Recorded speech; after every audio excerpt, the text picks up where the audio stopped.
Bonjour à toutes et tous. Nous allons démarrer ce débat et merci d'être venus aussi nombreux. Je suis impressionné par l'affluence aujourd'hui à cette table ronde organisée dans le cadre du Printemps de l'économie. Nous allons aborder un sujet important sur la compréhension de notre capitalisme contemporain, mondialisation, démondialisation, où va-t-on? D'abord, un grand merci à Olivier Deband de la Banque de France. C'est lui qui a monté cette table ronde que je vais me contenter d'animer. Tout le travail intellectuel vient d'Olivier, donc merci à toi pour cette préparation et ce gros travail. Je suis surpris ces dernières semaines, ces derniers mois, par le retournement de prise de position publique sur la mondialisation. Alors, il y a eu ce fameux discours de Janet Yellen, la ministre des Finances américaine, au mois d'avril, qui a parlé de friendshoring, de petite mondialisation entre amis. Je veux un commerce libre, mais sûr, a-t-elle dit. Et puis, pas plus tard que le week-end dernier, c'est la vice-première ministre du Canada qui a déclaré que la mondialisation ne profitait qu'aux multinationales et aux autocrates. Du côté des pouvoirs politiques, il y a vraiment un retournement de discours absolument incroyable, très rapide, en faveur d'une démondialisation. Alors aujourd'hui, on n'a pas affaire à des politiques, mais à des experts. Ils vont nous dire ce qu'il en est concrètement de cette dynamique contemporaine du capitalisme. Où est-ce qu'on en est et quelles sont les nouvelles relations peut-être entre les États et les entreprises? Que veulent vraiment les entreprises? Que veulent vraiment les États face à cette mondialisation et peut-être à ce début de dynamique de démondialisation? Je vais vous présenter les intervenants au fur et à mesure de leurs interventions. Et donc, on va commencer avec Lionel Fontanier. Bonjour. Le micro est là. Vous êtes professeur à l'École d'économie de Paris, conseiller à la direction de l'économie et de la coopération internationale à la Banque de France. Et ma première question que je pose à l'économiste, on y va direct. Est-ce qu'on observe vraiment dans les chiffres une démondialisation? Voilà, merci. C'est une excellente question parce qu'il faut effectivement faire attention aux effets de mode. Et donc, ils viennent d'être rappelés. Et la réalité statistique, comme souvent, concernant la déglobalisation ou la démondialisation, est en fait assez ambiguë. Une façon de mesurer cela, c'est de calculer le ratio du commerce international de marchandises, donc le commerce de biens, divisé par le produit intérieur brut. Et donc au numérateur, on met le commerce mondial, et au dénominateur de biens, et au dénominateur, on met le produit intérieur brut mondial. Donc si vous prenez le milieu des années 1990, ce ratio était de à peu près un tiers. C'est facile à se rappeler. Si maintenant vous prenez le moment où on est arrivé à la grande crise financière internationale, donc en 2008, on était passé de un tiers à la moitié. Donc une progression gigantesque. Et on est revenu aujourd'hui autour de 43%, juste avant le Covid, puisque sinon, pendant le Covid, les chiffres sont plus difficiles à interpréter. Donc, vous voyez, 29% ou 33% en 1995, disons. En 2008, on arrive à 50% et on est retombé à 43%. Donc, de 50% à 43%, ça fait 7 points. Donc, ce qu'on va essayer de comprendre ensemble, c'est de quoi sont faits ces 7 points de pourcentage de baisse de la part du commerce international dans le PIB mondial. La première raison, c'est le commerce d'énergie, le commerce de minerais, dont les prix ont beaucoup bougé. Et donc, 60% de ces 7 points de pourcentage, ce qui doit faire quelque part 4 points de pourcentage, s'explique par ces mouvements de prix. Donc, il y a 4% de bruit, si vous voulez, dans ce qu'on observe. Ça n'est pas quelque chose de structurel, c'est juste des mouvements de prix. Ensuite, la deuxième contribution importante, c'est la nouvelle stratégie de la Chine. La Chine, contrairement à ce que tout le monde pense, est un pays qui est en train de se fermer. Et donc j'en veux pour preuve que le taux d'ouverture de la Chine, c'est-à-dire le rapport du commerce de la Chine au PIB de la Chine, est aujourd'hui revenu à ce qu'il était en 1990. Contrairement à ce que vous lisez dans tous les mauvais magazines, mais pas dans le tien, si. Le taux d'ouverture de la Chine est aujourd'hui revenu au niveau de 1990. La stratégie de la Chine, en termes économiques, c'est une stratégie de fermeture, donc de s'appuyer beaucoup plus sur la dépense intérieure, sur la production intérieure, sur le fait que les chaînes de valeur sont beaucoup plus domestiques, et donc ce fait que la Chine commerce moins, alors que la Chine est toujours plus grande, contribue largement à ce que j'ai dit tout à l'heure. Et puis le dernier point, et on aura l'occasion d'en reparler, c'est une sorte de plateau, voire de retrait dans le développement des chaînes de valeur au niveau international. Alors là, ça se calcule d'une autre façon. On va calculer le ratio de la valeur ajoutée à la production au niveau mondial. Donc ce ratio, là aussi, a beaucoup augmenté jusqu'à 2013. Et puis ensuite, ce ratio s'est stabilisé, voire a légèrement diminué. Donc on est dans une situation où les chaînes de valeur mondiales ne se fragmentent plus. Et s'il se passe quelque chose, c'est plutôt qu'elles sont en train de se reconstituer au niveau régional. Donc ça, c'est pour le commerce de biens. Et je terminerai simplement en disant que parallèlement, il y a quelque chose qui continue à se développer de façon permanente, moins vite que ce que l'on a vu pour les biens parce que c'est plus difficile, mais avec des potentialités de développement futur considérables. C'est le commerce international de services, en particulier le commerce de ce qu'on appelle les business services, donc les services aux entreprises, les services informatiques, etc., où là, ce commerce se développe de plus en plus avec de nouveaux acteurs comme l'Inde et beaucoup d'autres pays. Et il y a un potentiel gigantesque. Et ce qui va se passer, c'est que progressivement, enfin ce qui va se passer, on se trompe toujours en tant qu'économiste, donc prenez-le comme ça. Notre métier, c'est de nous tromper. Donc ce qui va se passer, c'est que progressivement, de plus en plus de commerce de services va compenser le fait que nous avons un étiage dans le commerce de biens. Voilà. Et je n'insiste pas sur ce qui a été dit dans la session précédente. Une grande partie de la globalisation, en fait, c'est les échanges de données dont on a beaucoup parlé dans la session précédente, échanges de données qui échangent complètement ou presque complètement à nos statistiques puisqu'ils sont en grande partie gratuits. Voilà. Donc, il y a bien une forme de démondialisation. La Chine en recule, les stratégies des multinationales en reculent. Et je retiens une troisième conclusion de ton intervention, c'est que les économistes sont là pour se tromper. Bon courage pour la suite. Là, on a parlé mondialisation des biens, des services et qu'en est-il de la mondialisation financière? Est-ce que là, on assiste aussi à une forme de déglobalisation financière?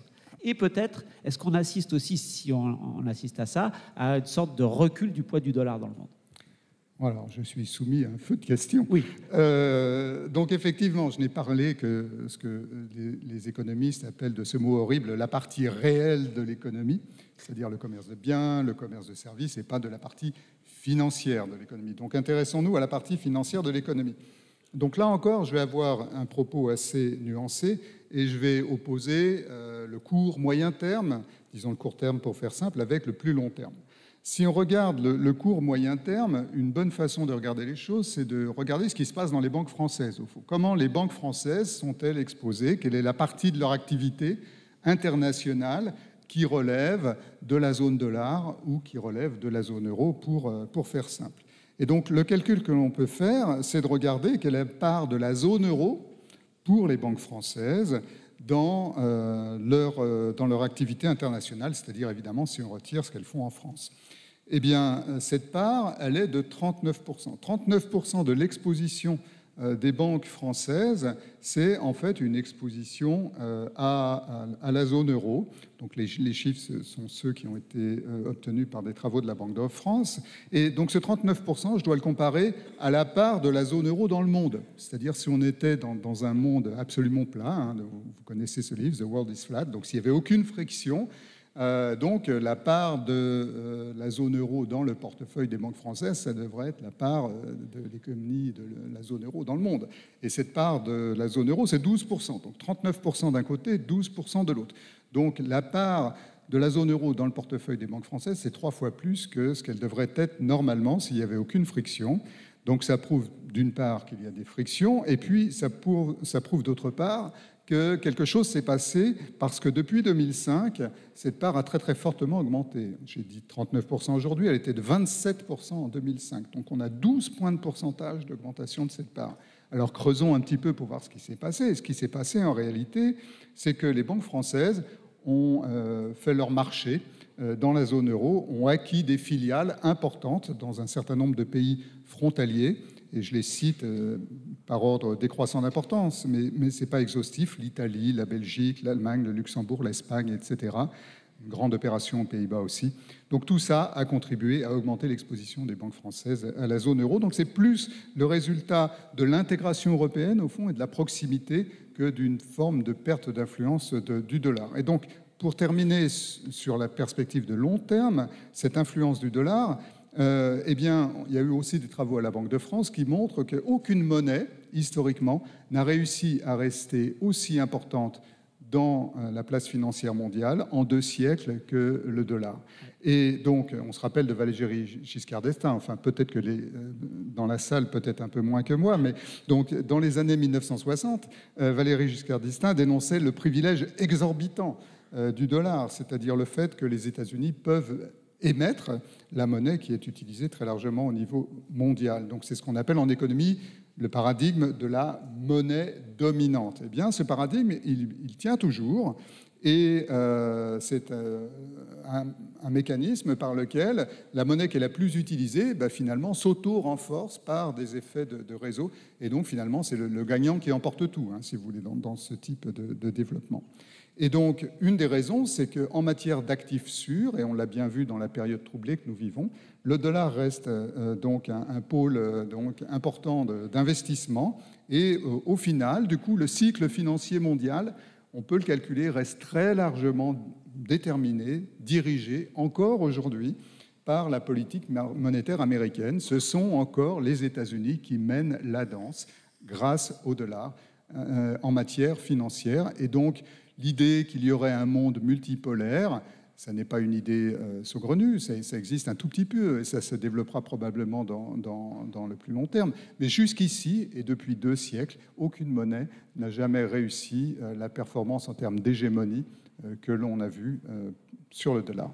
Merci. Donc, domination continue du dollar et banque française qui se démondialise pour se européaniser un petit peu plus. Alors, il nous reste juste 1 minute. Très très court.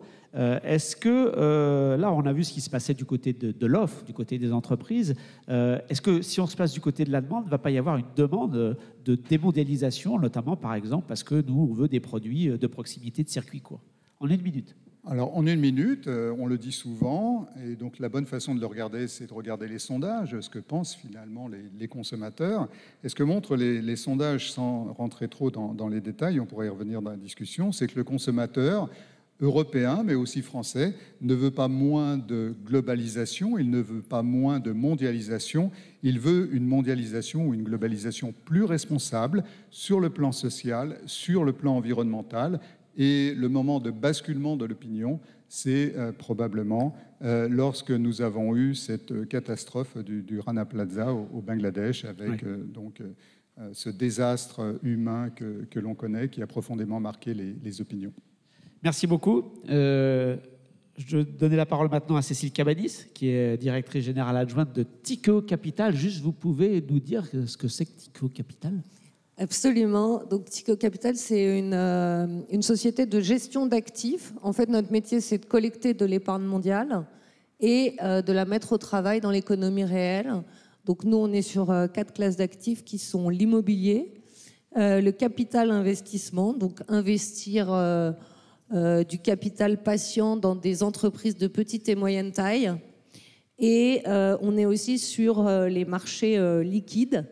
Et sur la dette privée, puisque vers les années 2008-2009, en traversant la crise, en fait, les banques ne savaient plus financer un certain nombre de sociétés avec un certain nombre de critères, et donc est arrivé ce métier de la dette privée où des sociétés de gestion d'actifs ont prêté de l'argent à des entreprises qui ne savaient plus se financer par les assureurs ou les banques. Bon, vous avez compris, voilà. Un gros acteur financier, voilà, en résumé. Qu'est-ce que... On a eu la pandémie, on a la guerre. Quels enseignements vous tirez pour l'avenir de la mondialisation, de toute cette dynamique un peu bizarre de l'économie mondiale depuis quelques années ? En fait, je pense qu'on s'était habitué depuis les années 80, et en tout cas les entreprises, à des vents dans le dos assez forts, que ce soit sur la baisse continue des taux d'intérêt, que ce soit sur la suroptimisation permise par la mondialisation de leurs outils de production et de leurs coûts, de leur fiscalité aussi, et finalement cette espèce de croyance qu'on pouvait aller vers une croissance infinie, suroptimisée, en améliorant de façon continue la rentabilité. Et finalement, toutes ces crises-là qu'on traverse, elles arrivent à mettre un frein à ça, et en inversant les vents et en faisant des vents contraires, on sait que la croissance va ralentir, et on sait que finalement c'est pas tellement une mauvaise chose, parce que toute cette croissance exponentielle, elle est aussi venue au détriment du climat, de la biodiversité, des inégalités, et aussi quelque part de la gouvernance, parce qu'on a une assez mauvaise allocation du capital avec des politiques très accommodantes monétaires, etc. Donc ce qui arrive maintenant, c'est effectivement tout le monde commençait à intégrer finalement les sujets extra-financiers et de climat, mais les gens sont maintenant convaincus qu'il n'y a plus qu'une direction, et cette direction, c'est la croissance durable. Et pour qu'elle soit durable, ça veut dire qu'il va falloir réinvestir massivement dans un environnement où la dette n'est plus gratuite, réinvestir massivement dans un certain nombre de méga-tendances en fait, qui sont arrivées avec ces crises. Et la relocalisation s'est mise en plus du fait du Covid et notamment de la crise en Ukraine, venant de sujets de souveraineté et de sécurité énergétique et alimentaire. Donc on est vraiment dans un sujet de relocaliser les chaînes de valeur au maximum pour s'assurer de l'indépendance et de la sécurité. Et ce qui est venu, à mon avis, dans les très grandes méga tendances sur lesquelles vont avoir lieu les investissements, il y a donc tout le sujet énergie des bâtiments, énergie des industries, la mobilité bas carbone, l'agriculture qui est un sujet extrêmement fort, mais en même temps qui est souvent dans des scopes indirects des entreprises, donc pas très facile à appréhender par rapport à l'efficience énergétique de ces bâtiments. Et puis, est lié à ça la cybersécurité, qui est devenue un enjeu majeur, sur lequel on dit qu'aujourd'hui, c'est sans doute la plus grosse menace à la stabilité du système économique. Donc là aussi, des gros investissements qui vont être nécessaires. Et enfin, et ça on l'a vu avec le Covid et avec la désertion finalement un peu des bureaux, toute une problématique d'immobilier sur comment on va reconvertir l'immobilier, comment on va remixer les logements et les bureaux, comment on va remettre de la biodiversité là aussi sur le climat et comment on va faire recirculer tout ça. Donc ça, nous, c'est ce qu'on voit comme méga tendance sur lesquelles les États, les entreprises vont devoir investir énormément et qui seront dans un monde où la croissance va ralentir beaucoup, vraiment les sujets où la croissance va pousser. Donc, parmi ces méga tendances, relocalisation, gros investissements locaux, l'Union européenne, dans son jargon, dit autonomie stratégique. Alors, autonomie stratégique couverte, c'est-à-dire, c'est pas le protectionnisme, c'est pas la forteresse Europe, mais ça fait partie de ces méga tendances. Et le rôle de la finance, alors, dans cet environnement qui bouge beaucoup? Le rôle de la finance, il est extrêmement important. Tout à l'heure, je disais, notre métier, c'est de collecter de l'épargne mondiale et de le mettre au travail. Donc on peut choisir de le mettre au travail pour des bénéfices court terme, et on peut choisir, comme nous on le fait parce qu'on est profondément convaincus, de mettre au travail du capital patient qui va laisser du temps aux entreprises, et derrière la construction d'une économie plus inclusive. Donc nous on a par exemple des fonds thématiques sur l'ensemble des méga tendances que j'ai décrites pour vraiment soutenir les entreprises à faire soit leur transition, soit investir dans des solutions qui vont permettre à d'autres entreprises de s'équiper. Donc le rôle de la finance, il est très fort. Si vous regardez ne serait-ce que pour les objectifs des accords de Paris, donc baisse de 50% des émissions carbone d'ici 2030, ils disent qu'il faut investir à peu près 4 trilliards par an, donc c'est 3%. 4 000 milliards. Voilà. Donc c'est 3% de l'épargne globale mondiale qu'il faut réinvestir pour s'assurer dans les solutions et dans la transition, pour s'assurer qu'on va avoir une trajectoire en ligne avec les accords de Paris. Donc la finance est un moteur et et va permettre, si elle se met du bon côté à la fois en termes d'innovation, mais aussi en termes de soutien, à permettre ces investissements et à autoriser le bon horizon de temps pour la transition. Alors, dans cet environnement, la France, l'Europe font face à des défis vraiment importants. Le journal du CNRS a publié un article ce matin qui est en train de faire le tour des réseaux sociaux. Il applique le modèle, un article qui montre qu'en appliquant le modèle du GIEC à la France, en scénario moyen, nous serions en 2100 en France à plus 3,8 degrés de réchauffement climatique. Donc, vous dites que c'est un enjeu très clair, très important pour la finance. Il l'est encore plus après cette étude. Est-ce que la France, est-ce que l'Europe vont pouvoir relever ce défi? Alors, je pense qu'il y a des choses qui sont faites, mais je pense que ce qui manque aujourd'hui, c'est d'avoir une approche coordonnée entre le gouvernement, les entreprises et les citoyens. Donc pendant très longtemps, tout le monde s'est un peu regardé, il faut que ce soit les entreprises, il faut que ce soit les règlements, il faut que ce soit... En fait, il faut que ce soit tout ça à la fois de façon coordonnée. Aujourd'hui, vous l'avez dit, avec les politiques existantes, on n'y est pas du tout. Il y a la COP qui arrive dans quelques semaines. Ouais. Donc on va voir s'il y a des engagements qui sont pris. Mais il faut vraiment qu'on arrive à changer de paradigme. Et ce que je disais qui est difficile, c'est que la plupart des émissions viennent de scopes indirects qui sont l'amont et l'aval des entreprises. C'est pour ça que nous, la façon dont on le prend, c'est on monte des fonds thématiques, et là on en fait un sur l'agriculture régénératrice, qui est sur la durée de temps, qui va permettre de ne pas le voir comme un coût, mais de le voir comme un investissement, et qui va permettre d'être agnostique de la chaîne de valeur, parce qu'aujourd'hui chaque acteur est un peu dans son coin, et il y a des conflits d'intérêts. Donc il faut sortir les conflits d'intérêts et s'assurer qu'on a un objectif commun. Donc il y a beaucoup de choses à réinventer en termes de gouvernance collective et de coordination. Donc je ne sais pas si on va y arriver, mais nous, on fait tout pour qu'on y arrive. Merci pour cette intervention. Maintenant, je vais donner la parole à Anne-Célia Didier. Vous êtes directrice de recherche à l'INRAE, l'Institut national de recherche pour l'agriculture, l'alimentation et l'environnement. Vous êtes aussi professeure à l'École d'économie de Paris.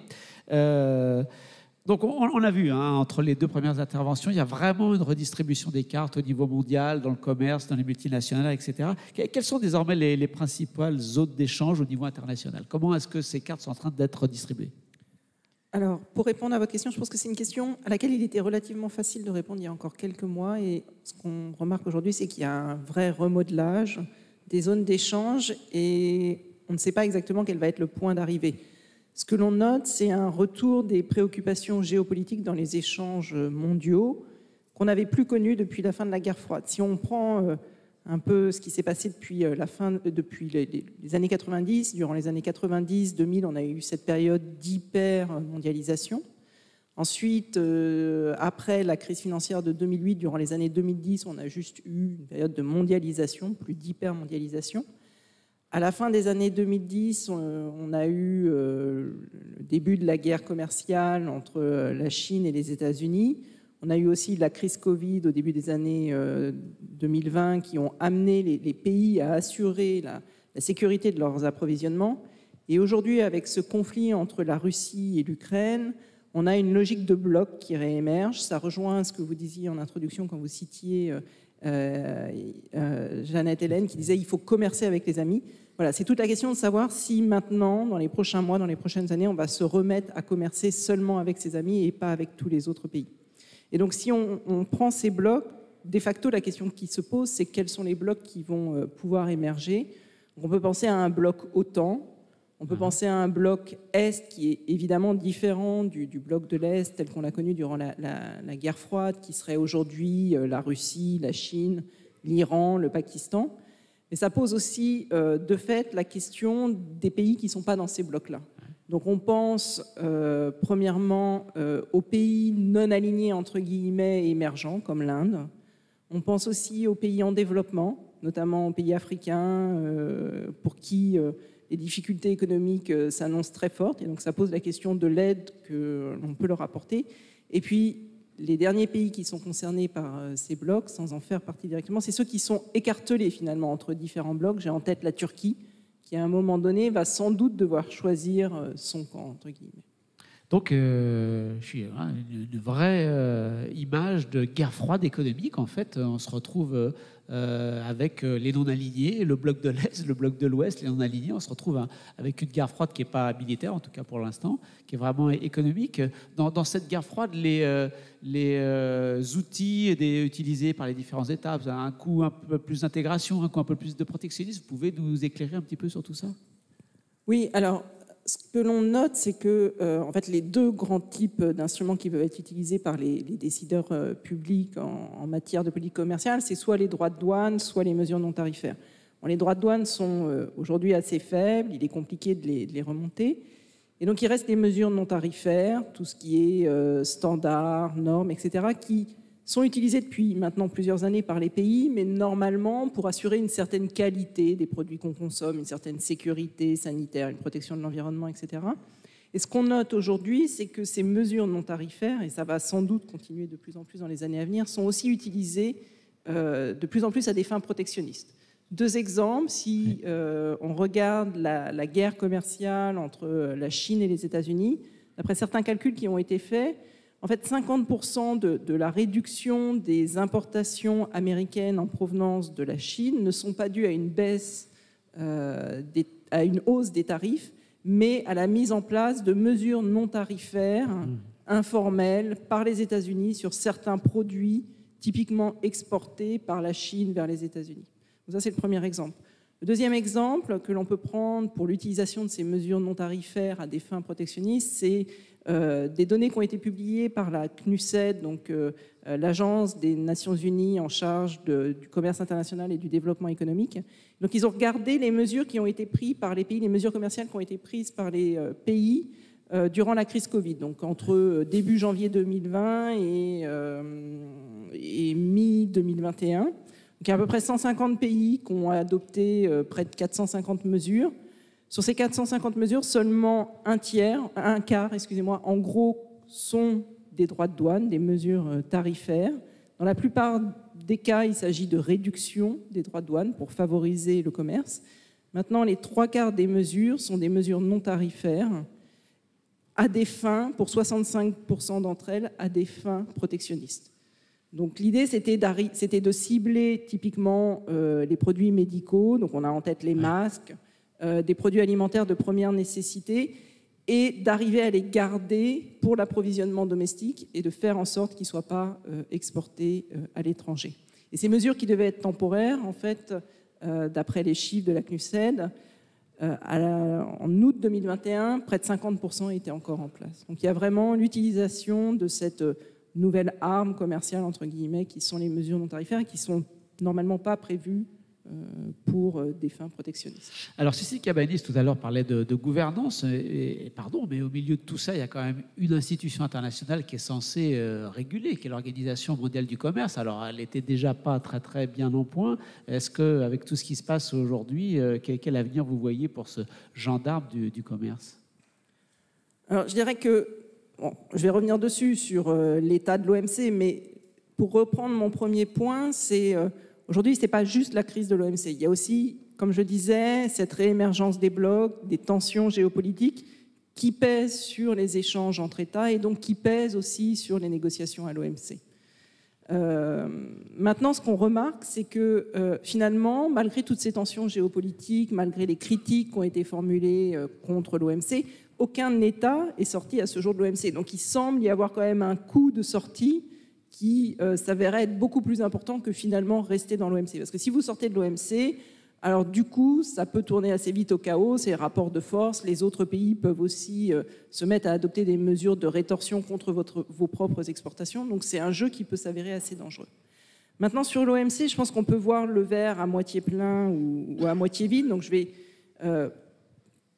Pour commencer, prendre la vision assez optimiste, c'est qu'il y a eu en juin 2022 une conférence ministérielle, donc c'est les grandes réunions de l'OMC, et durant cette conférence ministérielle, finalement, 3 accords ont été signés. Un accord sur la levée des brevets sur les vaccins anti-Covid. Deuxièmement, un accord sur la protection des océans, et enfin un accord sur la sécurité alimentaire, ce qui montre que l'OMC n'est pas totalement mort, bouge encore et on est encore capable d'avoir des accords au niveau multilatéral. Bémol à mentionner néanmoins, c'est que ces 3 sujets avaient été choisis parce que c'était des sujets sur lesquels il était assez facile de parvenir à un accord. Et les accords qui ont été obtenus sont en deçà des espoirs qui avaient été formulés initialement. Donc ça, c'était pour le côté positif. On peut encore avoir des discussions et des négociations au niveau multilatéral. Le côté plus pessimiste, c'est de dire l'OMC a 2 objectifs. La signature d'accords multilatéraux. Et là, on s'aperçoit que depuis 1995, on n'a aucun gros accord multilatéral qui a été signé à l'OMC, négocié et signé à l'OMC. Il y a eu l'échec du cycle de Doha. Et le deuxième objectif de l'OMC, c'est de régler les différends commerciaux entre les pays via l'organe de règlement des différends.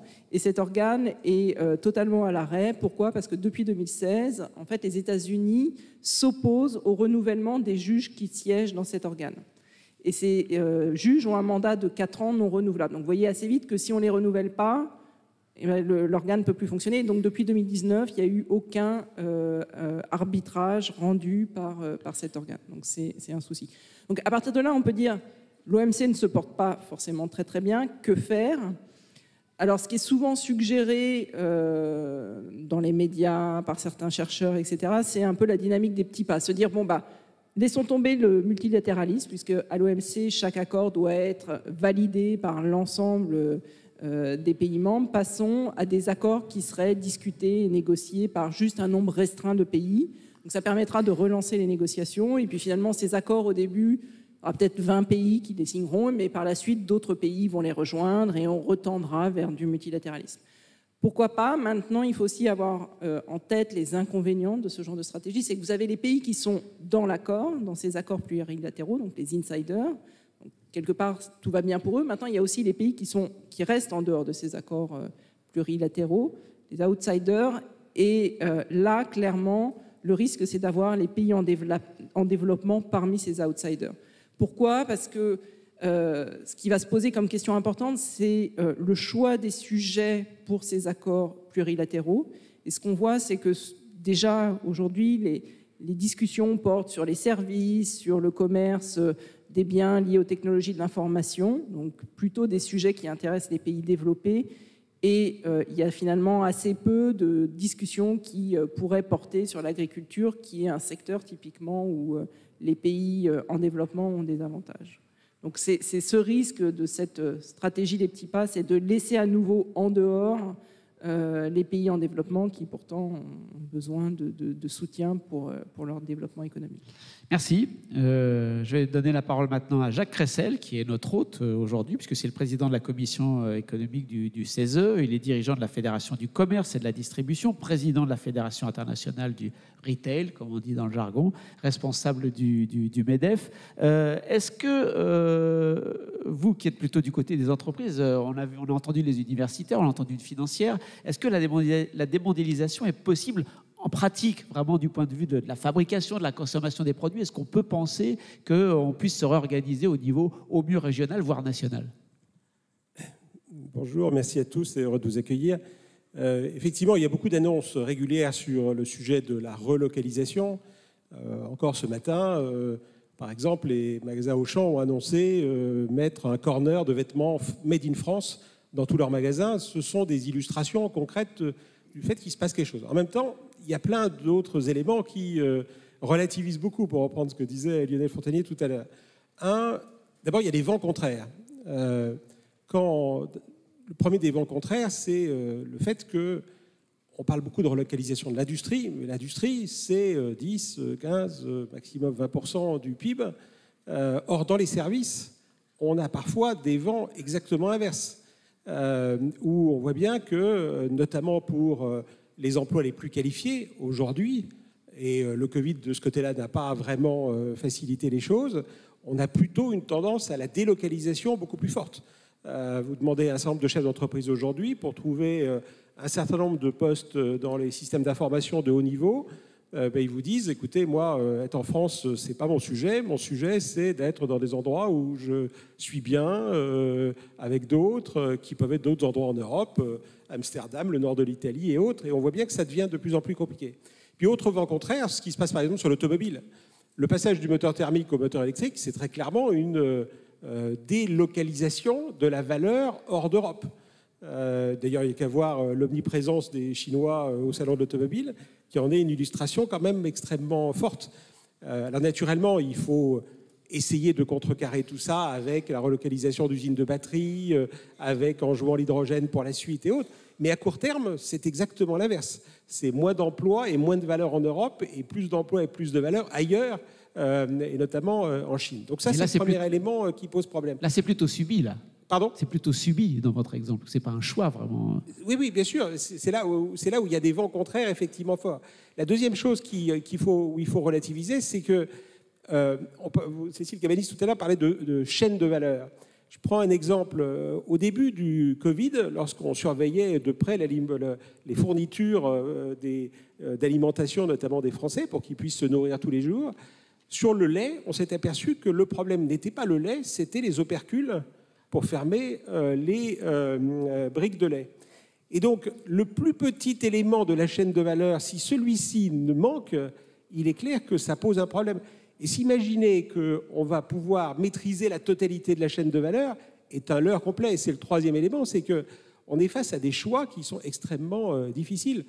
On a produit des masques pendant la crise, très franchement, sans refaire la théorie des avantages comparatifs, le moins qu'on puisse dire, c'est que c'est quand même pas le meilleur choix industriel qui puisse se faire de produire des masques. Le sujet, c'est d'en avoir suffisamment en cas de crise.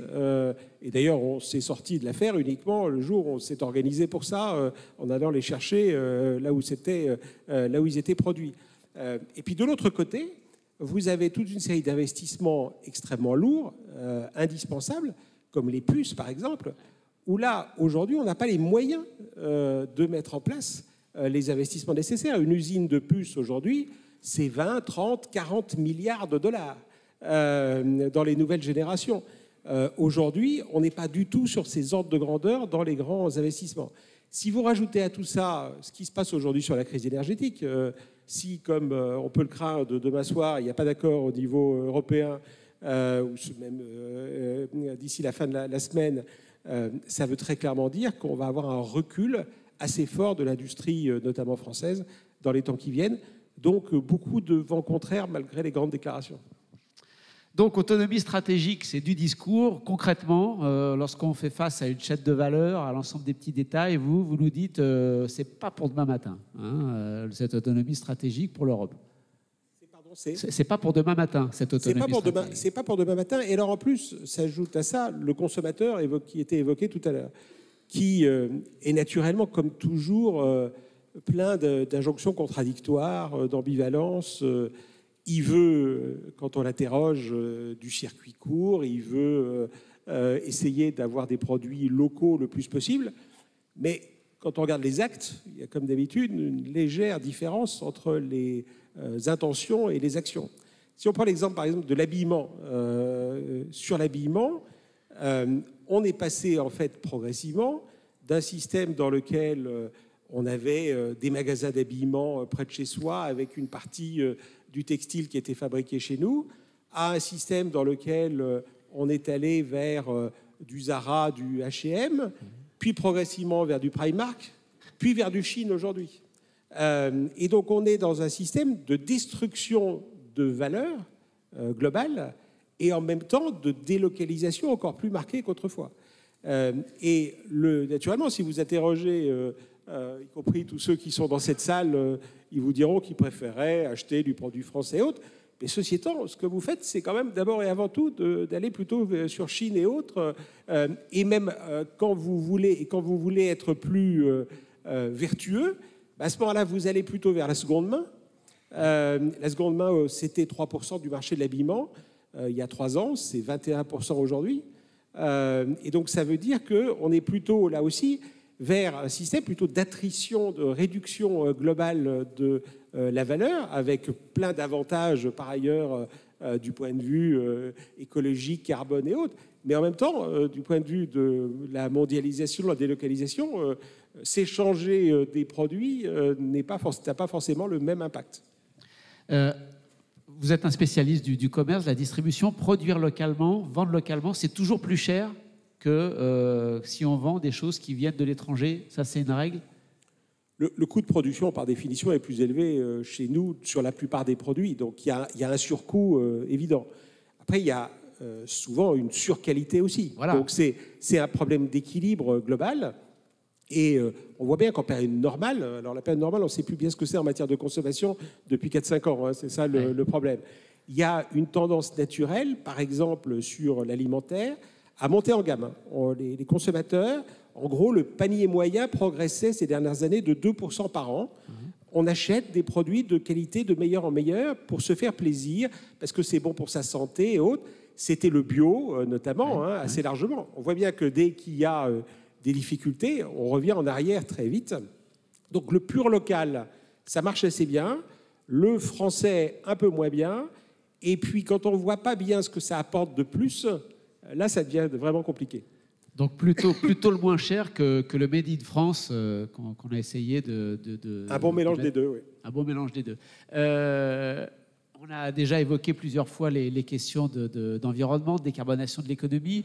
Est-ce que, d'après vous, ces questions environnementales, elles vont avoir un impact sur la localisation de la production et sur le commerce international ?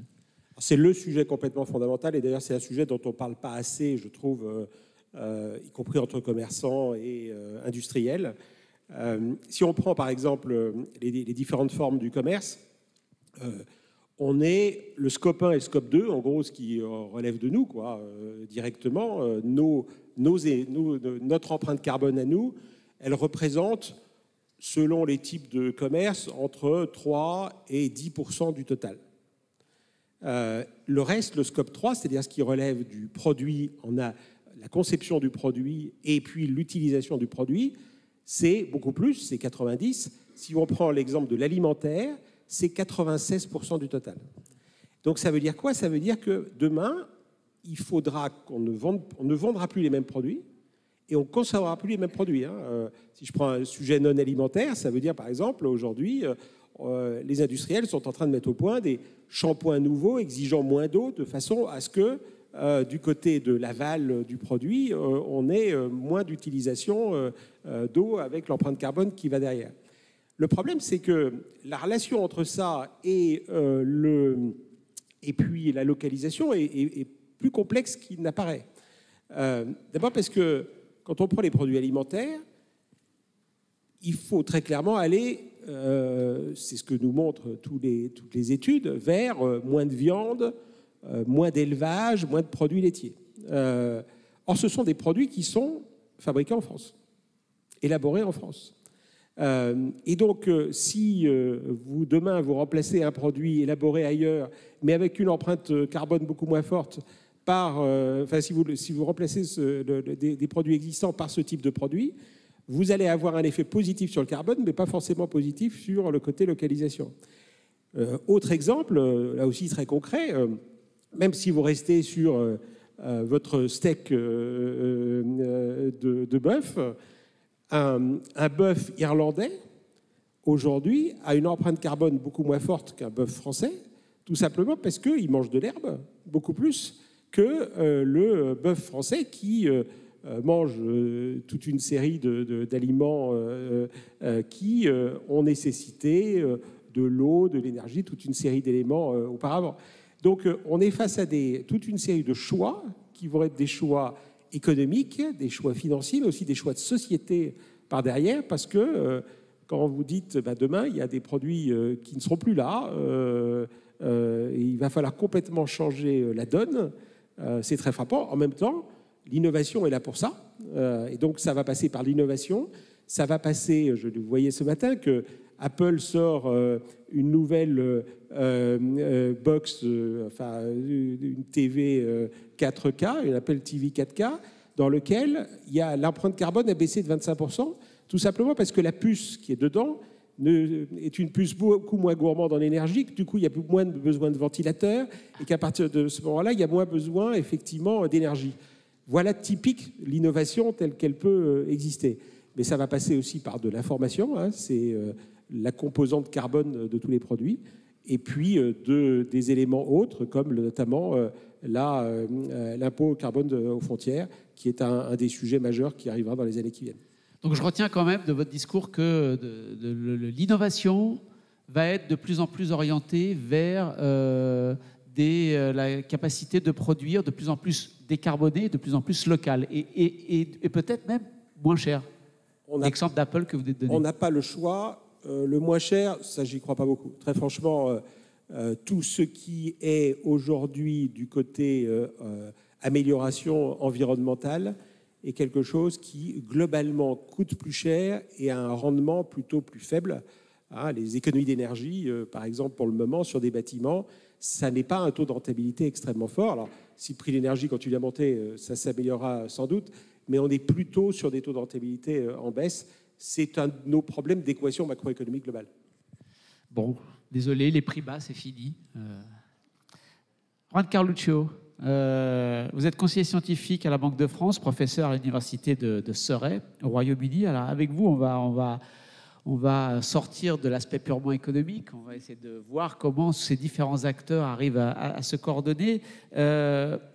On l'a vu, la démondialisation réelle, la démondialisation financière, on voit que ça va plutôt par là, mais bon, statistiquement, on avance tout doucement. Est-ce que vous pensez quand même qu'entre ce qui se passe, les premières tendances économiques, avec les discours, est-ce que vous pensez que là, on est en train de vivre des années de bascule? Est-ce qu'on est en train de vivre un point de rupture par rapport à la mondialisation et à ce débat mondialisation-démondialisation? Oui, merci beaucoup. En fait, j'ai cette idée, et je pense que la conversation qu'on est en train d'avoir maintenant me conforme dans le fait qu'on est dans un changement dans la façon où on approche les systèmes ou les relations économiques internationales et aussi ce qu'on attend de la mondialisation. Notamment, pourquoi je dis ça? En fait, on a parlé de la hypermondialisation des années 90 où les entreprises ont pu produire un peu partout. Notamment, ils sont allés beaucoup chercher la main-d'œuvre moins chère dans des pays moins chers, ce qui ça a permis de réduire les coûts, de faire plus de profits et aussi réduire les prix, comme par exemple Jacques disait tout à l'heure. Donc, on a eu des périodes d'inflation très basses pendant longtemps et la mondialisation a sûrement contribué à ça. Maintenant, tout n'est pas joli parce que de l'autre côté de la monnaie, il y a eu des impacts très forts négatifs sur les marchés de travail pour certaines parties de la population dans les pays développés, notamment les ouvriers peu qualifiés dans certains secteurs travaillant dans des zones urbaines ont vu leur salaire et les emplois être très fortement détériorés. Donc cette malaise a toujours existé. Il était un peu de transfond, mais dans les années précédentes la pandémie, enfin, en tout cas ma façon de le voir, c'est que cette malaise a vraiment pris un point sur une dynamique politique très fortement. Donc je pense, enfin, en gros, ce que je veux dire ici relie beaucoup la politique, la relation entre la politique et l'économie dans les mondes qui vivons maintenant. Et ma thèse, c'est que la politique va être de plus en plus importante pour déterminer l'économie quelque part. Donc un exemple très clair des pré-pandémies, c'était l'arrivée de Trump aux États-Unis. Vous vous rappelez, Trump, quand il est arrivé à être président des États-Unis, il a promis de faire l'Amérique merveilleuse comme avant, great again, comme avant la mondialisation exactement. Il promettait, pour pallier cette malaise, de revenir aux années 80 où il y avait beaucoup plus d'industries localisées aux États-Unis. Et donc, il a fait cette guerre commerciale qui a été mentionnée ici. On a augmenté les droits de douane pour stopper les importations chinoises. Donc, je pense que c'est quelque chose d'assez intéressant, c'est que les deux champions de la hypermondialisation, qui étaient la Chine et les États-Unis, c'est les deux pays qui sont commencés avant les autres, les reculs avec ces protectionnismes. Maintenant, on a aussi des tensions protectionnistes, mais à mon sens, elles sont différentes que celles d'avant la pandémie, parce qu'à l'époque de Trump, aux États-Unis, il y avait un conflit entre les entreprises et l'État. Les entreprises voulaient continuer à importer des Chine, la plupart. Il y en avait certaines, évidemment, qui bénéficiaient de cette protection. Maintenant, après, on a eu la Covid, qui nous a montré exactement tous les risques de la production mondiale. Enfin, moi, j'attends les pneus pour produire ma voiture. Les pneus sont, j'ai dit, j'en vente, non, sont produits en Chine. Mon fournisseur chinois est en confinement, je n'ai pas le pneu, donc je ne peux pas produire. Donc, mais on avait quand même beaucoup baissé les coûts de production parce qu'ils sont spécialisés. Gardez bien le micro. Oui, pardon, parce qu'ils sont spécialisés fortement. Et maintenant, on a vu les risques. Et surtout, ce qui a, à mon avis, beaucoup changé la donne fortement, c'est la guerre en Ukraine, où les entreprises ont commencé à dire que, parce qu'on n'avait plus croire que la crise Covid, c'était quelque chose de transitoire. Les masques, enfin, les vaccins, ça allait arriver un jour ou l'autre. Mais là, on voit que les risques de la production mondialisée sont vraiment politiques, sont des décisions des personnes, comme les cas frappants, évidemment, de la Russie. Et donc, les entreprises, ils sont en train vraiment de se replanter. Enfin, je suis content que les experts qui sont dans le secteur privé nous confirment ça. Et donc, je pense que ça, c'est un point très important qui rejoint ce que disait au départ. Et surtout que maintenant, on voit, ce que vous l'avez mentionné, une rhétorique de la part des États qui converge avec la vision des entreprises. C'est-à-dire les États parlent de relocalisation sur le territoire, de pas aller trop loin, d'aller plus près, etc., et des friendshoring. Donc, je pense que on vit une dynamique qui est beaucoup plus forte. On va voir comment ça va se cristalliser. La formation des blocs, par exemple, on verra. Mais voilà. Juste un mot pour prolonger cette première question. Vous avez beaucoup parlé, évidemment, États-Unis, Chine, et nous, et les Européens au milieu. Alors, j'ai un de mes collègues qui un jour dit dans cette bataille mondialisée entre les États-Unis et la Chine, nous, on est le filet de la table de ping-pong. C'est-à-dire, il y a les États-Unis, la Chine, puis nous, voilà, on regarde passer les balles comme ça au-dessus. Est-ce que c'est vraiment le cas ou est-ce qu'on est encore un acteur de la mondialisation ? Je pense qu'on nous est en train de vivre de façon quotidienne. Je vais juste dire quelque chose. Ces problèmes des mondes. Vous savez, l'Europe a fait ses choix, par exemple, notamment les gaz, c'est un exemple qui est très parlant, je pense, pour tout ça, pardon. Nous avons fait les choix en Europe d'être assez dépendants de beaucoup pour acheter du gaz dans un pays particulier, qui est la Russie. Évidemment, ça nous a permis d'avoir des prix moins chers parce que je ne suis pas en train de négocier 10 contrats à la fois, j'ai un seul contrat. Mais la situation s'est bien retournée. Et donc, on parle beaucoup à nouveau en Europe des stratégies autonomie stratégique, etc. Et je pense que je voulais répondre juste sur les mots friendshoring dont vous avez parlé. Oui. Pendant longtemps, on a cru qu'on allait devenir amis avec ceux qui on faisait du business. C'est-à-dire que moi, je commerce avec vous, et comme on a intérêt à toujours commercer, on devient des copains. Maintenant, on entend des gens chez la donne. On dit, attention, je vais voir qui est mon ami, et après, je vais faire un contrat avec lui. Et donc ça, malgré même si économiquement, c'est moins cher d'aller voir quelqu'un d'autre. Oui. Et donc, du coup, c'est ça, je pense que j'ai reçu ce qu'il disait tout à l'heure, c'est-à-dire qu'on va dans un monde, au moins une transition qui va être très coûteuse, parce qu'avant, on le faisait parce que c'était moins cher. Si on revient, ça va être plus cher. Et donc, du coup, il faut que les entreprises devinent qui est mon copain, qui n'est pas mon copain, ce qui n'est pas très clair. Et donc, du coup, on va dans un monde aussi, je rejoins ce que disait Célia, beaucoup plus corporativiste, si vous voulez. Là, par exemple, maintenant, le G7, c'est un exemple assez sympa de ce qui se passe, a décidé de monter une coalition pour réduire les prix du pétrole russe. Vous voyez, ils se mettent tous ensemble et on dit, on ne t'achète pas plus que $80, comme ça, tu baisses les prix. Il se pose la question, qui vient avec le G7 ? Est-ce que c'est l'Inde, etc.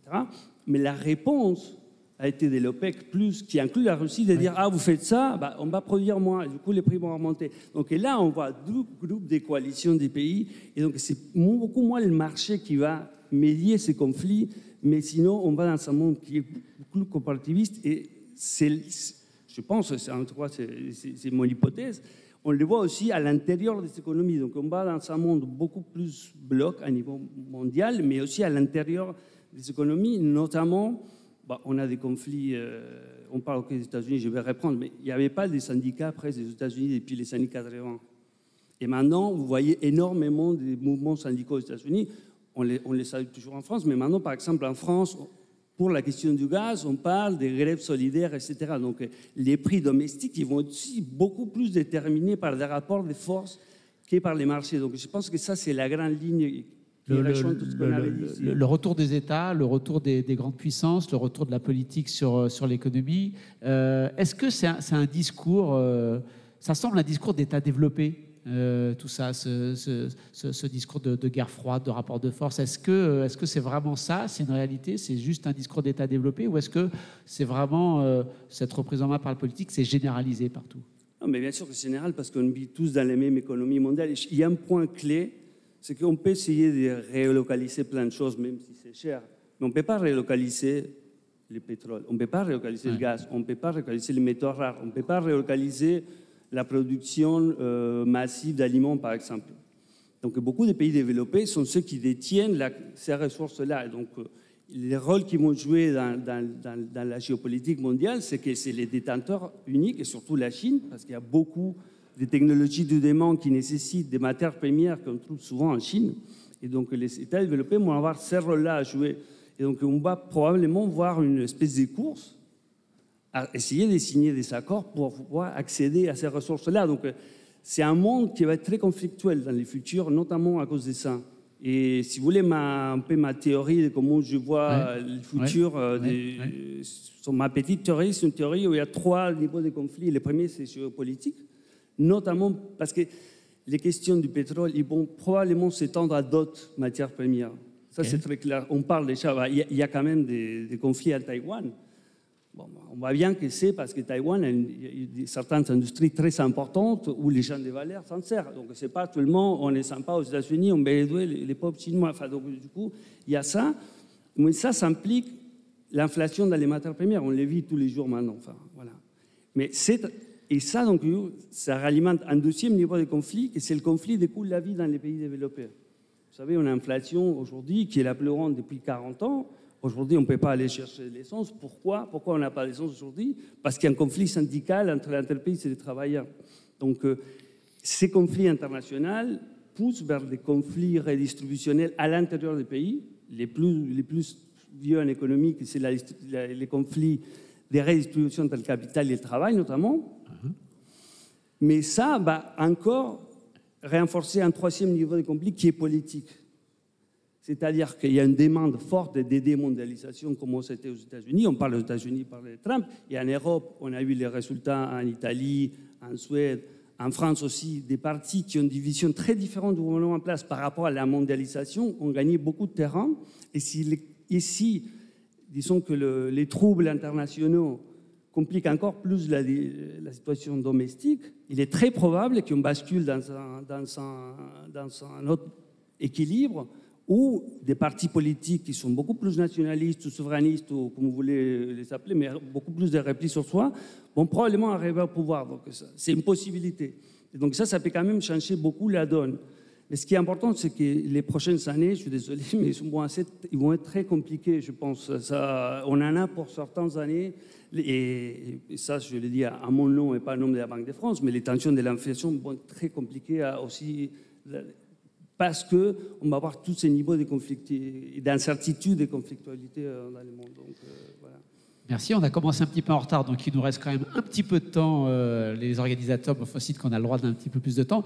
Allez, je vais me permettre de vous demander à tous. Voilà, Juan Carluccio nous dit ça va être difficile, ça va être compliqué, ça va être tendu. Lionel Fontanier, votre pronostic, tant pis, même si vous êtes un économiste et que tout le monde se trompe quand on est un économiste, mais c'est pas grave, je vous demande quand même un pronostic. Voilà, donc ça va effectivement être compliqué. Il y a un élément de complication dont on a un tout petit peu parlé, mais probablement pas suffisamment sur cette table ronde, puisque ça n'était pas le sujet central, qui est la question du climat et comment on articule la réponse que l'on donne aux différentes questions avec nos engagements climatiques. C'est particulièrement compliqué pour l'Europe, puisque l'Europe a un agenda assez ambitieux de réduction de ses émissions à l'horizon 2035 et de neutralité carbone en 2050. C'est un effort immense qui va demander une réorganisation complète de nos sociétés et qui risque de venir cogner contre le type de contraintes que nous avons. Et pour rebondir sur la question du friendshoring, donc du commerce avec nos amis, la difficulté que nous avons, c'est que les amis d'aujourd'hui ne sont pas forcément les amis de demain. Et donc c'est vrai dans la vie courante, et c'est encore beaucoup plus vrai en géopolitique. Et donc ça crée une tension très très grande pour les décisions qui doivent être prises par les États. Merci. Cécile Cabanis. Donc oui, ça va être compliqué. Après, il faut vraiment que ça ne nous empêche pas d'agir. C'est-à-dire, c'est pas parce que c'est compliqué qu'il faut paniquer et attendre qu'on ait tous les bons standards, parce qu'il sera encore plus tard et on sera plus à 3,8, mais on sera à 5 degrés parce qu'on n'aura rien fait.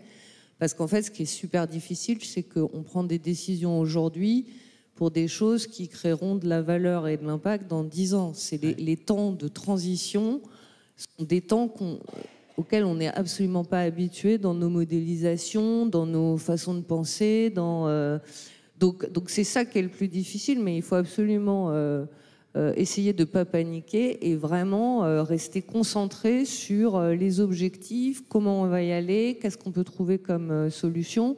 On parlait d'innovation, mais pour la première étape de 2030, la réalité, c'est que la baisse des émissions viendra de technologies existantes. Donc il faut qu'on s'assure qu'on transitionne et qu'on ne fasse pas d'opposition entre les gentils et les méchants, les carbonés, les pas carbonés, parce on a construit ce système. Donc maintenant, on est tous responsables de... Voilà. Mais donc, oui, ça va être compliqué, mais ça ne doit absolument pas nous empêcher d'agir, alors que tout est instable autour de nous. Merci beaucoup, Anne-Célia Didier. Oui, donc je rejoins sur le fait que ça va être dur. Je dirais que ça va être dur pour les pays développés, mais ça va être aussi dur et sans doute encore plus dur pour les pays en développement. Je les ai un petit peu mentionnés dans mon intervention. Pour reprendre ce qui a été dit sur le climat, je rejoins, mais avant, il y a aussi la question de la sécurité alimentaire qui va se reposer pour ces populations. On voit déjà des famines qui arrivent dans ces pays-là. Et on voit aussi que c'est des pays qui ont finalement des choses dont on aurait besoin, les matériaux rares, des terres, etc. Mais se pose la question aussi de leurs institutions, comment arriver à faire les contrats qu'on mentionnait, etc., à ne pas se laisser finalement engloutir dans le rapport de force et arriver à tirer leur épingle du jeu. Merci. Jacques Cressel. Pour résumer, je trouve que sur tous ces sujets, il faut qu'on raisonne Europe et pas seulement France. La souveraineté, on a un peu l'impression de temps en temps que c'est un mot qui dans l'esprit de certains, remplace le mot protectionnisme. Ça, il faut y faire très attention. C'est d'autant plus important de raisonner Europe qu'aujourd'hui, on est plutôt face à des crises qui affaiblissent l'Europe. Et que malheureusement, face à des sujets comme l'énergie, ce que je disais tout à l'heure, on est plutôt divisé sur la façon d'avancer. On voit bien que les nationalismes reprennent un peu le dessus sur l'ensemble. Donc c'est par l'Europe qu'on arrivera globalement à être dans l'optimisme que Cécile Cabanis appelait de ses voeux il y a 2 secondes. Merci. Juan Carluccio, vous voulez ajouter un petit mot ? Oui, pardon, je ne voulais pas être si négatif. En fait, je suis optimiste aussi. Personnellement, en parlant des pays développés, moi, je suis argentin, donc j'ai grandi en Argentine et j'ai vu comment cette vision des fins de l'histoire, vous savez, comment la fin de l'histoire, ça voulait dire il n'y aura plus de conflits, c'est le marché qui va médier. Et ça s'est terminé très mal en Argentine, beaucoup poussé pour vous savez, les grandes institutions internationales comme le FMI, mais ces institutions-là ont une vision qui est complètement... Ils sont quand même réussis, je pense, à faire un recul. Et donc, on parle aussi des solutions qui sont un peu moins différentes et moins magiques. Je pense que pendant les années 90, il y a eu quand même un certain enchantement des économistes, pas des économistes, sur les marchés en tant que régulateurs. Et là, on voit collectivement que ce n'est pas le cas. Et donc... je pense qu'on est en train de quand même adapter nos outils et notre façon de voir le monde pour voir qu'il est un peu plus compliqué que ce qu'on croyait. Voilà. Donc, il y a l'espoir. Oui. Vous êtes jeunes, donc... Merci à tous, à toutes. Merci pour vos interventions. On peut les applaudir.